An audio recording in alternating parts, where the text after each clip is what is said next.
할렐루야. 우리 이 시간 함께 찬송 부르시면서 하루의 첫 시작을 또 우리 하나님께 올려드리며 예배함으로 나아가도록 하겠습니다. 우리 함께 찬송가 370장 함께 찬송 부르도록 하겠습니다. 찬송가 370장 통일 찬송가 455장입니다. 함께 찬송 부르겠습니다. 주 안에 있는 나에게 딴 근심이 있으랴.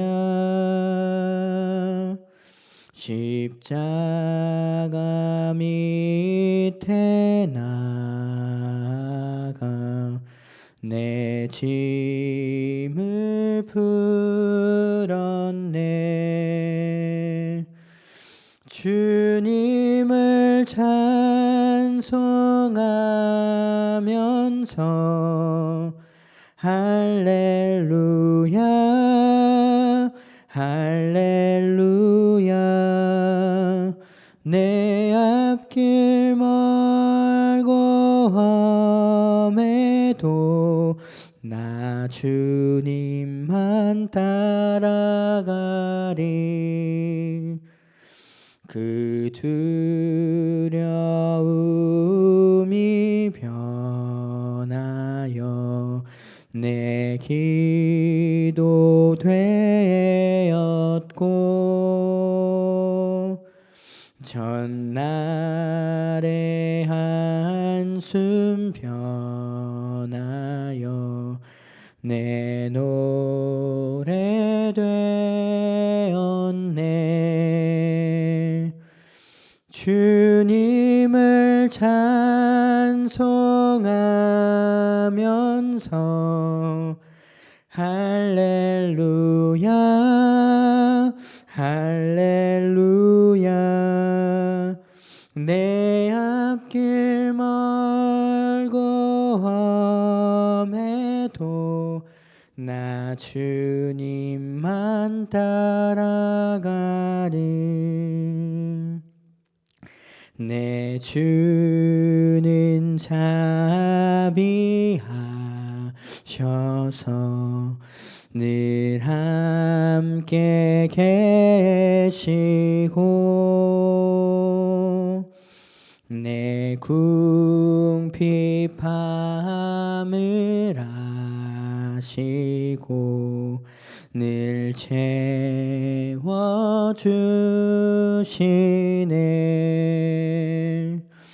주님을 찬송하면서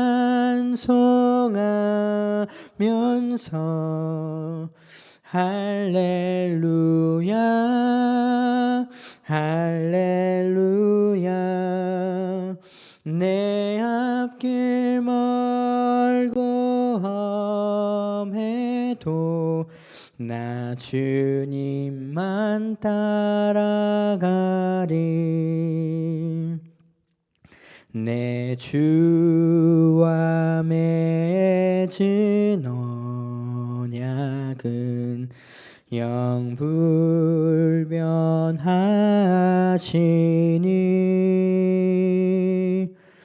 그 나라 가기까지는 늘 보호하시네.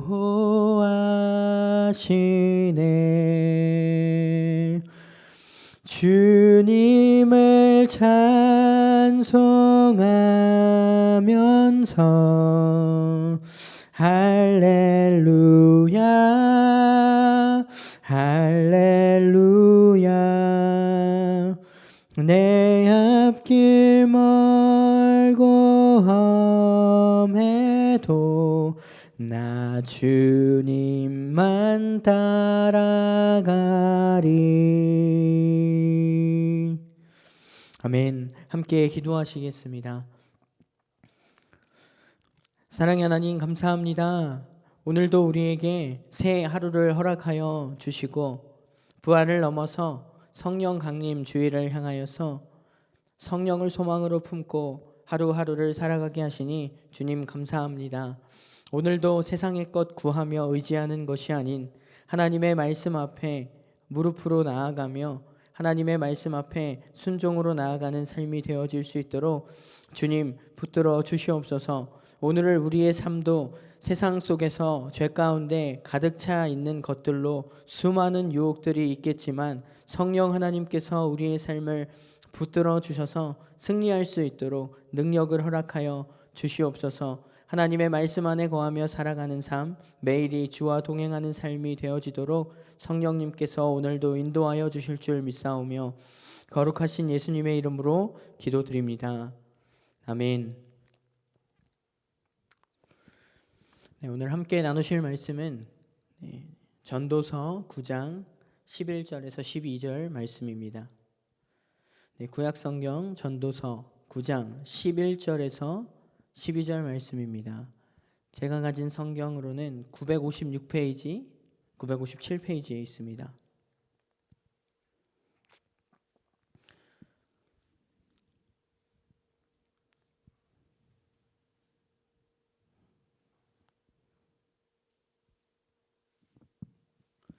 전도서 9장 11절과 12절 말씀 함께 합독하여 읽도록 하겠습니다. 함께 읽겠습니다. 내가 다시 해 아래에서 보니 빠른 경주자들이라고 선착하는 것이 아니며 용사들이라고 전쟁에 승리하는 것이 아니며 지혜자들이라고 음식물을 얻는 것도 아니며 명철자들이라고 재물을 얻는 것도 아니며 지식인들이라고 은총을 입는 것이 아니니 이는 시기와 기회는 그들 모두에게 임함이니라. 분명히 사람은 자기의 시기도 알지 못하나니 물고기들이 재난의 그물에 걸리고 새들이 올무에 걸림같이 인생들도 재앙의 날이 그들에게 호련히 임하면 거기에 걸리느니라. 아멘. 인생을 살아가다 보면 이 때와 기회를 잘 만나는 것은 굉장히 중요한 것 같습니다. 사람이 때와 기회를 잘 분별할 수만 있다라고 한다면 인생에 있어서 실패를 하는 이들은 아마 아무도 없을 것입니다. 아무도 실패를 경험하지 않아도 될 것입니다. 이 성공하는 사람과 실패하는 사람의 차이가 어디에 있을까요? 일하는 사람이 잘못된 일을 하고 성실하지 못하고 게으르기 때문에 실패하는 것만은 아닙니다. 좋은 마음을 가지고 진실하게 그리고 바른 방법으로 그리고 열심히 남에게 피해를 주지 않고 최선을 다하며 인생을 살아간다 할지라도 때로는 실패를 경험하기도 합니다. 신앙의 시선으로 그리고 상식으로 볼 때에 참 이해가 되지 않는 경우도 많이 있습니다. 저 사람은 매일 놀고 게으른 것 같은데 무언가 맨날 잘 되는 것 같고 또 어떤 사람은 열심을 다하는데 왜 저렇게 인생이 풀리지 않는가 싶을 때도 있습니다. 그 이유는 이 때를 잘 맞추지 못해서이지 않을까 싶습니다. 예수님께서도 이 가나 혼인잔치에서 내 때가 아직 이르지 않았다라고 말씀하신 적이 있었습니다. 예수님은 언제나 자신이 이제 행하셔야 할 그럴 때가 올 때까지 늘 묵묵히 기다리셨습니다. 옆에 있는 제자들은 항상 안타까운 마음으로 주님 왜 이때 가만히 계십니까? 하늘에서 불을 내려서 다 죽이십시오 라고 이야기하더라도 전쟁에 패배한 사람처럼 가만히 때를 기다리셨습니다. 예수님께서는 모든 일이 내가 한다고 되는 것이 아니라 하나님의 손에 달려있다라는 것을, 하나님의 때가 있다라는 것을 잘 알고 계셨기 때문이었습니다. 우리가 기도할 때에도 중요한 것은 주님, 이 부족한 저에게 때를 분별할 수 있는 지혜를 주시옵소서라는 기도입니다. 예수님을 믿는 우리는 세상 사람들과는 달리 꼭 때를 분별하는 지혜가 있어야 합니다. 왜냐하면 그 때 안에 하나님의 역사가 있고 그 때 안에 하나님의 계획이 있기 때문입니다. 그리고 그 때 안에 하나님의 권능과 하나님의 인도하심과 하나님의 주권 그리고 절대적인 하나님의 인도하심이 들어있기 때문입니다. 이 말을 다시 말하면 세상의 모든 일들은 하나님의 손 안에 있다라는 말씀입니다. 세상의 모든 일은 우리 하나님의 손 안에 있습니다. 오늘 전도서 기자는 저희가 잘 알다시피 역사상 전무후무한 사람으로서 부와 명예를 다 누리고 최고의 만족으로 살아왔던 솔로몬 왕입니다. 멋진 삶을 살아왔던 솔로몬도 이 노년에 와서는 자신의 인생을 돌아보면서 인간의 지혜와 능력이 얼마나 보잘것이 없고 초라한 것인지 깨달은 후에 모든 것이 다 하나님의 손안에 있음을 깨달았다라고 고백하고 있습니다. 인생에서 우리가 승리하느냐 그리고 실패하느냐의 해답은 하나님의 손 안에 달려 있습니다. 오늘 함께 읽은 11절 말씀에서 솔로몬은 내가 다시 해 아래에서 보니 빠른 경주자들이라고 선착하는 것이 아니며 이 용사들이라고 전쟁에서 승리하는 것이 아니며 라고 했습니다. 빨리 달린다고 해서 내가 조금 더 날쌔다고 해서 그 사람이 남보다 앞서서 목적을 성취하고 또 상을 받게 되는 것이 아니라는 말입니다. 남보다 비상한 재주가 있다고 해서 그 사람이 남보다 반드시 더 성공하는 것은 아니라는 것입니다. 아무리 재주가 많고 좋은 자질을 갖추고 있어도 얼마든지 넘어지고 실패할 수 있으며 누구나 다 저 사람은 으뜸이 될 것이라고 최고가 될 것이라고 생각했어도 오히려 실패하며 꼴찌가 되어 형편없는 지경이 되고 망신을 당할 수도 있다는 것입니다. 솔로몬은 그것을 잘 알았습니다. 우리는 구약 성경 이 출애굽 역사에 있는 이 모세를 잘 알고 있습니다. 모세는 이 살인자로서 도망자 신세가 되었으며 이 40년 동안 양을 치던 80세 고령의 목자였습니다. 모세가 대제국 애굽의 바로왕 앞에 섰다라는 것은 우리는 일반적인 상식으로는 아무리 생각해도 이해할 수가 없습니다. 그러나 모세는 이 승리가 하나님의 손안에 있음을 믿었기에 모든 것을 하나님께 맡겨드리고 하나님께서 명령하신 대로 바로 앞에 설 수 있었습니다. 완전한 실패가 보이는 홍해바다 앞에서도 이스라엘 백성들이 600마병을 거느린 애국 군대를 이길 수 있었을까요? 그들과 싸운다는 것은 전혀 상상도 못했을 것입니다. 이스라엘 백성은 아무것도 할 수 없었습니다. 앞에는 홍해바다, 뒤에는 애국 군대가 몰려올 때 오직 가만히 서서 그곳에서 하나님이 하시는 일을 보고만 있을 수밖에 없었습니다. 그리고 결국은 이스라엘 백성들은 홍해를 건너며 승리하였습니다. 어떠한 노력이나 이스라엘 백성들의 공로가 아니었습니다. 모든 것이 그저 하나님 손안에 있었으며 그 속에 승리가 있었습니다. 아무리 좋은 재주가 있고 힘이 세고 거인이거나 전사라고 해서 꼭 이기는 것이 아닙니다. 사무엘상 17장에 나오는 다윗과 골리앗 싸움은 말도 안 되는 싸움이었죠.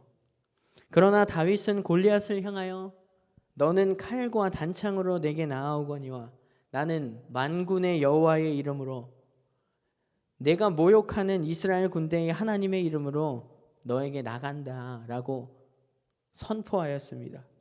그리고 전쟁은 여호와께 속한 것인즉 그가 너희를 우리 손에 붙이시리라 라고 말하고 나서 이 돌을 취하여서 물매로 던져서 골리앗을 쓰러뜨렸습니다. 골리앗을 향하여서 돌을 던진 사람은 분명히 다윗이었죠. 그러나 골리앗을 넘어지게 하신 분은 하나님이십니다. 다윗은 하나님을 늘 의지했고 의지하는 하나님을 믿고 나가서 싸워서 싸움에서 승리한 것입니다. 전쟁에서 이기고 지는 것은 병력과 사람의 지혜에 달려있지 않았습니다. 하나님의 손 안에 달려 있었던 것입니다. 하나님께서 함께 하시고 도와주시면 항상 승리하게 되어진다는 것을 우리는 늘 잊지 말아야 할 것입니다. 오늘 말씀을 보니 우리가 돈을 버느냐 또 못 버느냐 하는 문제 또한 하나님의 손 안에 달려 있다라고 이야기합니다. 11절 중반 말씀을 보니 지혜자라고 음식물을 얻는 것도 아니며 명철자들이라고 재물을 얻는 것이 아니며 라고 이야기했습니다. 다른 사람보다 똑똑하고 총명하다고 해서 다른 사람보다 많이 배웠다고 해서 꼭 그 사람이 재물을 많이 모으는 것이 아니라는 말씀입니다. 우리가 부자가 되고 우리의 삶이 풍족하게 되는 건 역시 하나님께서 허락하셔야 합니다. 그래야 재물도 얻을 수 있고 무엇보다 주신 그 재물을 잘 사용하고 잘 보존할 수 있다라는 것입니다. 또 마지막으로 우리가 사느냐 죽느냐는 문제도 우리 하나님의 손 안에 달려 있습니다.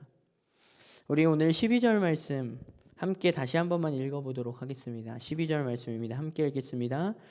분명히 사람은 자기의 시기도 알지 못하나니 물고기들이 재난의 그물에 걸리고 새들이 올무에 걸림같이 인생들도 재앙의 날이 그들에게 호련히 임하면 거기에 걸리느니라. 아멘. 모든 사람은 당연히 오래 살고 싶어 하는 것 같습니다. 특별히 이 세상에서의 부를 누리는 사람들은 이 몸에 좋다고 하는 것은 어떻게든 다 구해서 먹으려고 합니다. 사슴의 뿔에 피가 좋다고 하면 큰 돈을 주더라도 구하려고 하고, 곰의 쓸개가 건강에 좋다라고 하면 우리나라에서는 구할 수 없으니까 동남아까지 가서 비싼 돈을 주고 사서 먹는 그러한 모습을 어렸을 때 이 뉴스에서 보았던 기억이 있습니다. 과연 이렇게 한다고 해서 정말 오래 살고 사람이 불로장생할 수 있을까요? 다니엘은 바벨론의 포로로 잡혀 있으면서 왕이 내려주는 온갖 좋은 산의 진미, 음식들을 먹지 않고 보잘것없는 영양소가 부족해 보이는 채소들만 먹었습니다. 왜 그랬습니까? 왕이 내려주는 음식들은 이미 이방신인 우상에게 드렸던 그런 음식들이었기 때문입니다. 이방신에게 먼저 드린 제사한 음식이었기 때문에 다니엘은 먹지 않았습니다.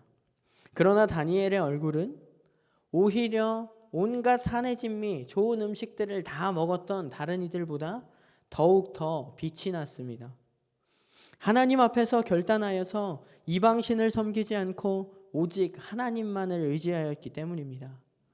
다니엘은 이 사람의 모든 생사와 복을 주관하시는 분이 하나님이시라는 사실을 분명하게 믿었습니다. 이처럼 우리의 인생은 내가 어찌하여서 연장할 수 있는 것도 아니고 하나님께서 하루하루 생명을 보호해 주시고 또 연장시켜 주시고 보존을 해 주셔야 살 수 있는 것인 줄 믿습니다. 모든 것이 다 하나님의 손 안에 달려있기 때문입니다. 오늘이라도 당장 하나님께서 부르신다면 누구나 당연히 하나님께 가야 하는 것입니다. 누가 이 부르심을 거역할 수 있겠습니까? 결코 저항할 수 없는 것입니다. 사랑하는 성도 여러분, 우리의 모든 생명이 하나님의 손 안에 있으심을 믿습니까? 그렇다면 지금 살아있다는 사실이 얼마나 감사한 일인지 모르겠습니다. 우리 사무엘상 2장 6절에서 7절 말씀 마지막으로 함께 읽도록 하겠습니다. 앞에 스크린에 준비되어 있습니다. 함께 읽겠습니다. 여호와는 죽이기도 하시고 살리기도 하시며 스올에 내리게도 하시고 거기에서 올리시기도 하시는도다. 여호와는 가난하게도 하시고 부하게도 하시며 낮추기도 하시고 높이기도 하시는도다. 아멘. 우리가 살고 죽고 가난하고 부유하고 또 실패하고 성공하는 이 모든 것은 우리 하나님 여호와의 손에 달려 있음을 우리가 늘 날마다 믿음으로 고백하시길 바랍니다. 열심히 노력하고 수고하되 하나님을 믿는 믿음 위에 노력의 기둥을 세우고 수고의 지붕을 얹으시기 바랍니다. 그렇게 지은 인생의 집이라야 삶에 있어서 환난의 바람이 불고 시련의 창수가 넘쳐나도 무너지지 않는 줄 믿습니다. 하나님을 믿고 우리의 인생을 예비하시고 이끄시는 그 하나님의 축복이 늘 우리의 인생 위에 있음을 믿으면서 항상 즐거운 마음으로 믿음의 길을 걸어가는 저와 우리 모든 등마루 성도님들이 되시길 소망합니다. 주어진 오늘의 삶도 모든 것은 하나님의 손에 달려 있습니다 라고 고백하며 하나님의 손을 의지하는 삶이 되어지길 소망합니다. 하나님의 손 안에 우리의 인생을 맡겨 올려드릴 때에 오늘 하루도 주께서 인도하시는 그 보호하심 가운데 우리의 삶이 평안하여질 줄 믿습니다. 우리 이 시간 함께 기도하도록 하겠습니다. 사랑의 하나님 감사합니다. 오늘도 잠시나마 하나님의 말씀을 통하여 은혜를 나눕니다. 세상의 모든 것을 다 가졌었던 솔로몬 왕도 하나님이 없이는 모든 것이 헛됨을 성경을 통하여 기록하여 오늘날을 살아가는 우리들에게 분명하게 알려주고 있습니다. 하나님, 우리의 삶에 허락되어진 모든 것은 다 하나님의 손에 달려 있다는 믿음의 고백이 늘 우리의 삶에서 넘쳐날 수 있도록 주님 함께하여 주시옵소서. 우리가 죽고 사는 것, 먹고 마시는 것까지도 모든 것이 다 하나님의 손 안에 달려 있는 줄 믿습니다. 그렇기 때문에 하나님이 없이는 우리는 단 하루도 살아갈 수 없는 존재들임을 날마다 삶 속에서 고백하며 늘 그 하나님의 손을 의지하고 성령 하나님의 인도하심을 날마다 간구하며 삶 속에서 내 삶 속에 함께 하시는 그 하나님과 늘 동행하며 살아가는 삶이 되어줄 수 있도록 주님 함께하여 주시옵소서. 거룩하신 예수님의 이름으로 기도드립니다. 아멘. 하늘에 계신 우리 아버지여, 이름이 거룩히 여김을 받으시오며 나라가 임하시오며 뜻이 하늘에서 이루어진 것 같이 땅에서도 이루어지이다. 오늘 우리에게 일용할 양식을 주시옵고 우리가 우리에게 죄 지은 자를 사하여 준 것 같이 우리 죄를 사하여 주시옵고 우리를 시험에 들게 하지 마시옵고 다만 악에서 구하시옵소서. 나라와 권세와 영광이 아버지께 영원히 있사옵나이다. 아멘. 네, 우리 이 시간 함께 기도하도록 하겠습니다. 함께 기도하실 때 먼저 첫 번째 기도 제목입니다. 오늘 함께 말씀으로 은혜를 나누었던 모든 것은 하나님의 손 안에 달려 있습니다 라는 이 믿음의 고백이 우리의 삶 가운데 날마다 넘쳐나게 하시고 세상의 것들 바라보지 않고 의지하지 않고 오직 하나님의 도우심만 바라며 살아가게 하여 주시옵소서. 우리 이렇게 함께 하나님의 도우심을 구하며 기도했으면 좋겠습니다. 두 번째 기도 제목입니다. 우리 등마루 교회 4월 9개 선교 프로젝트 엘도라도 교회를 위하여 또 함께 기도하도록 하겠습니다. 기도 제목은 스크린에 띄어져 있습니다. 우리 이렇게 두 가지 기도 제목 놓고 함께 기도하신 후에 각자 기도 제목 놓고 기도하시고 자유롭게 돌아가시겠습니다. 함께 기도하겠습니다.